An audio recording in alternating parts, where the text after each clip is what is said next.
Hello everyone and welcome to today's video. Today I'm going to do my first 2024 Senate election prediction. Now we have a lot of competitive seats for the 2024 election cycle with the presidential, House, and Senate races.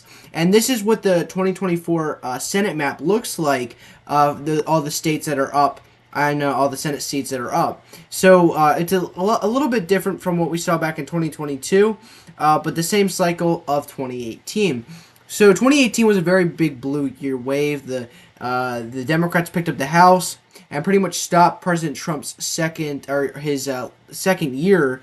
I guess I should say second half of his term while president. But the Republicans were able to hold the Senate just barely.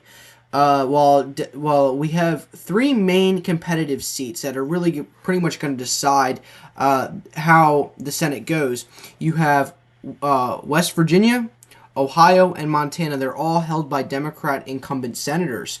And which is really interesting because both, or I should say all three of these states have trended very hard to the right and are pretty much Republican strongholds. West Virginia voted for Donald Trump back in 2020 with over 30 points.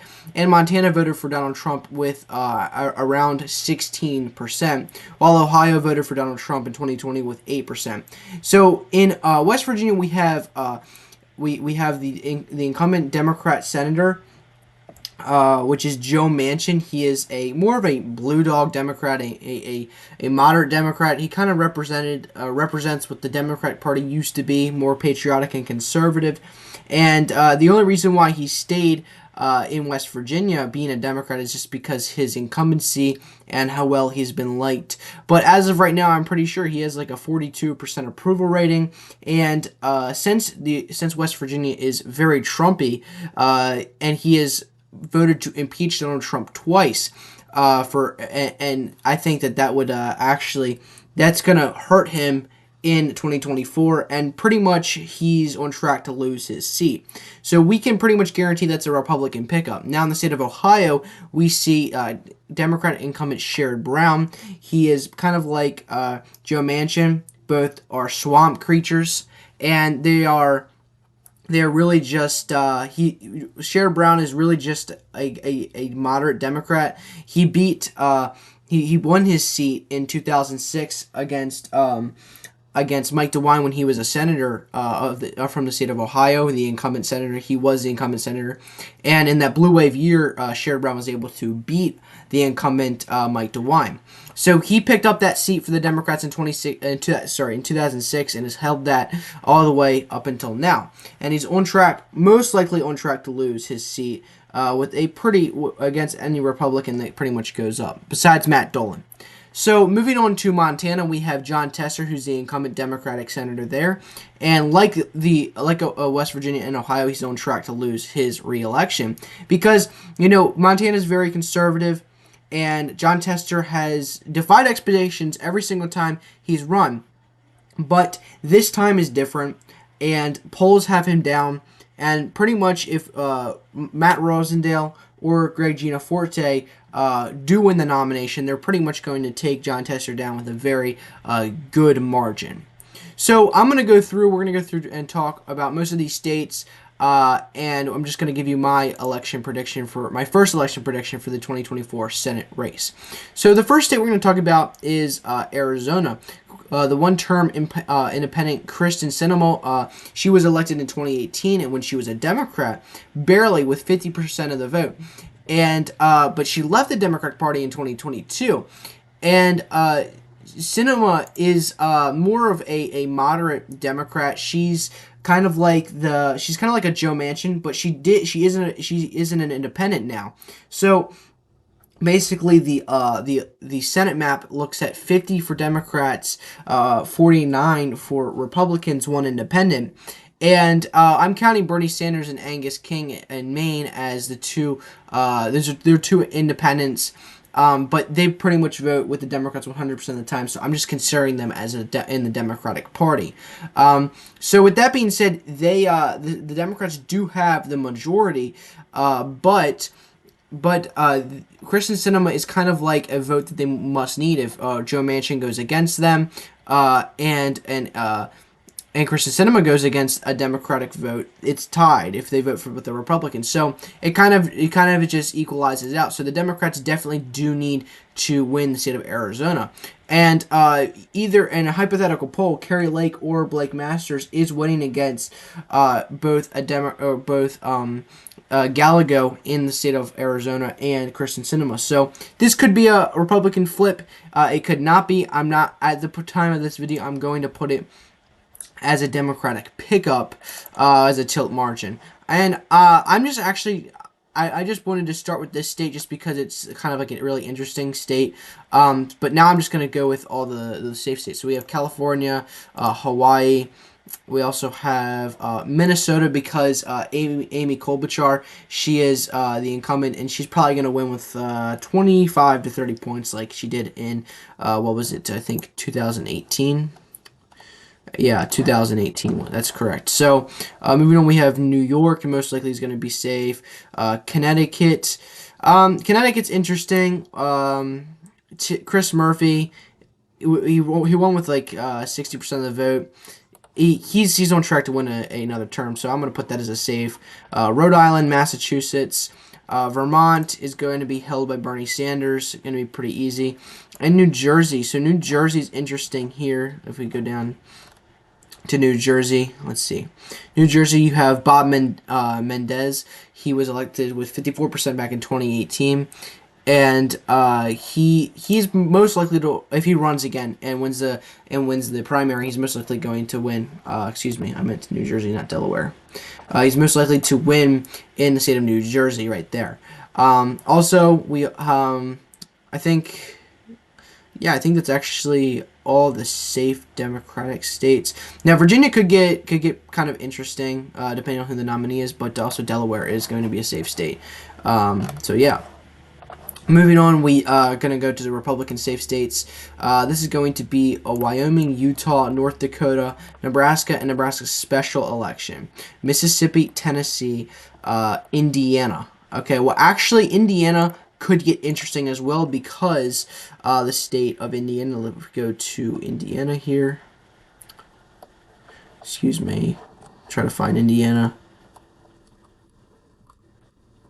Indiana is interesting because of one thing. Indiana, the incumbent senator, I'm pretty sure, is not running for re-election. Let me see if I can find Indiana here. Oh, here we go. Yes, yeah, he's not going to run. He's running for governor. That is Mike Braun, and so this is most likely going to be an open seat here. So this could go to a likely margin. If it gets interesting with the primaries, a Republican divide in the primary. But it's probably going to go a safe margin. Probably it's going to go upward to 12% for the Republican. So moving on, we do have, so that's all here. So we go to Democrat likely states. This is probably going to be Maine. Angus King is probably going to win here. Yeah, he won with 54% of the vote in 2018. So yeah, if he does retire, this could get interesting. Maybe bring the Democrats down to a lean or tilt. But Maine's pretty solid Democratic for right now. We saw back in 2022 with Laura Kelly, who's the incumbent Democrat. She won with over 10 points against the popular former governor, Paul LePage. So Republicans are kind of slacking off in the state of Maine. And, I mean, it could get interesting, but I do see this as a likely state for the Democrats. If Angus King runs, which most likely he will, but if he does retire, then we could see this get interesting, like I just said. But I'm going to have it if Angus King runs, and it'll be a likely margin for him. So moving on, we also have the state of Pennsylvania. This is kind of interesting as well. The state of Pennsylvania is kind of gotten really, it was competitive for a little bit, but it started to trend more and more to the left. So Bob Casey Jr. is the incumbent senator. He was reelected in 2018 with 55.7%, as we see right here. And he has announced that he will run for a fourth term. And Dave McCormick, who was a Republican who ran against Mehmet Oz in the 2022 Republican primary, has said had interest in running for this seat. So, in my opinion, I think that Bob Casey, he's very popular senator in the state of Pennsylvania, and that's just kind of shifted towards the left. It's gotten competitive on the presidential level, but in the gubernatorial level and the Senate, it's kind of getting very, very hard to the left. Excuse me. So I'm gonna put this as a likely margin for Bob Casey. If he doesn't run, well, I shouldn't say that. If it gets with independent voters, an independent candidate, it could get interesting with the competitive right, the race getting competitive. But I honestly don't see it getting. I honestly don't see Bob Casey losing his re-election in here. And a state that I actually forgot to characterize as safe is going to be my home state of Maryland. This is going to be safe. Most likely is going to be safe for. If we look at my representative or my senator, I should say. Maryland. I can't even remember Ben Cardin. Sorry, excuse me. He won with a safe margin of over like 30 points in 2018. So he's I think a third term Democrat. Yeah, third term Democrat. He might not run for re-election. So if he doesn't, we could see this drop down to a likely margin. But honestly, it's most likely gonna stay safe, even if he doesn't. Even if he does not run. So with that being said, we can go to, let's see. I think Washington's going to be likely. It's pretty much It's pretty much like a safe state. I don't really see Washington. Yeah. Maria Cantwell, 58.3% in 2018. So, she's been in for a while, and she'll probably win a re-election here. So that is one thing that this is going to stay. The state of Washington is going to stay with the Democrats. So moving on to, I think we can move on to Republican likely states now. Actually, I'm going to put the state of Virginia as a likely Democrat state because if Tim Kaine, I'm pretty sure he's running for re-election, but we could see it getting a little bit more competitive if Glenn Youngkin runs. We could see it drop down to a lean or possibly tilt, or it could flip for the GOP, which it probably won't. But right now, I'm going to keep it as a likely margin for Tim Kaine. So moving on to Republican likely states, we do have the states of Missouri now. We have the state of Missouri has an incumbent Republican senator, Josh Hawley, who was elected in 2018 with 51.4% of the vote. Now, he's very popular in the state of Missouri. Missouri's trended hard to the right. And honestly, I do see him winning his re-election, probably with 55 to 56% of the vote. Probably a likely margin. Maybe it could go down to 52%, but I think he'll do what he did in 2018 with his margins like that. So also in the state of Florida, I think that the incumbent Republican senator, that is the former governor, if I can remember his name, I'm sorry.